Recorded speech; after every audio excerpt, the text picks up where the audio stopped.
again, everyone. If you've seen the first 2 episodes of our story, you know that Laura is an unhappy person. Her life is okay, but she feels something's missing. She hears about this huge banquet that's coming up and wants to go. And after much searching, she arrives at the place where the event is going to happen and tries to get admitted through the screening process. Doctors examine her, and while they find out that Laura has done many good, positive things in her life, she's made mistakes. She's not sinless, and because of that, she cannot attend the banquet. But she is told there's a way. She needs to talk to the host of the banquet. That host is Jesus. And when we last left off in our story, Jesus had indeed shown up. Where did you come from? I've always been here. You probably never noticed. I'm so happy you want to talk with me. Yes, I want to talk about the whole banquet feast party. That it will be greater and more magnificent than you could possibly imagine. I mean, I tried to get in before, but they didn't let me in. Because you weren't sinless. Right, it's an impossible standard. How many people are supposed to get in on their own merits? Let me think about that. Not a single one. But there's something you can do to get me in, right? Laura, I have some great news for you. I already did. So, what do I do? Nothing. Just trust me to know the way and follow me. Trust you. It's not always easy, but it is that simple. But how am I supposed to trust you? You died a long time ago. Maybe I'm just imagining that I'm talking to you. Laura, let's start by you telling what you know about me. You have heard about me before, right? Yeah, you're Jesus. You lived 2,000 years ago. Your birthday was on Christmas. Must have been tough having your birthday on Christmas. Your mother was Mary.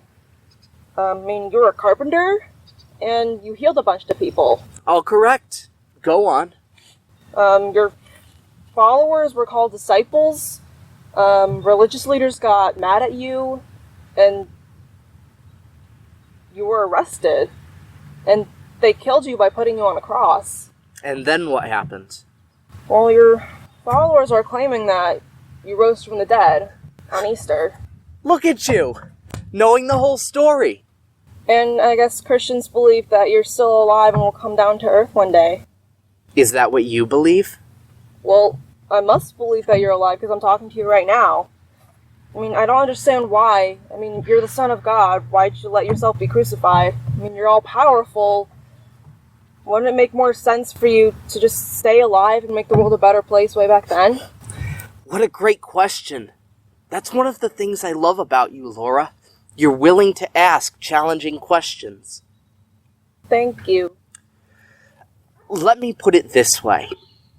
If I had climbed down from the cross and zapped the Roman soldiers and done some sort of miracle that not even my enemies could have denied, how would that help you here in the year 2020?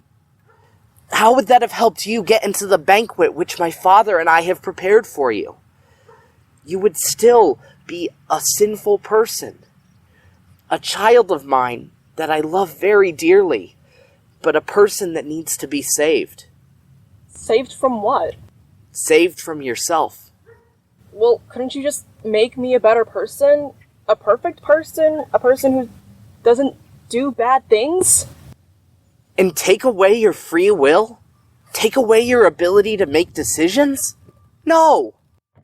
My father and I didn't bring you or anyone else into existence to be a robot.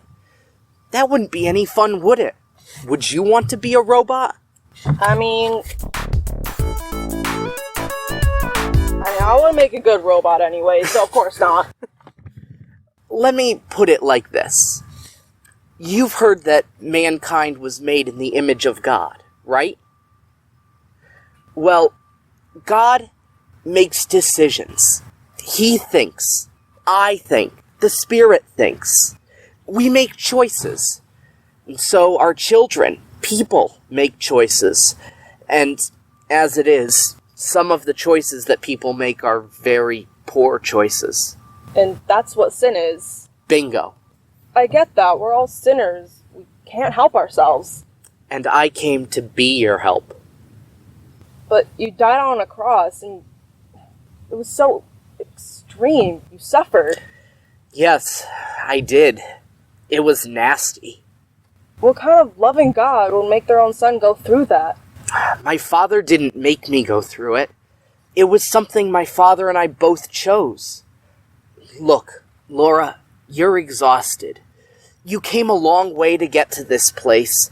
You had that pre-screening process where you had to go through all of the things you did, good and bad. So rest, Laura.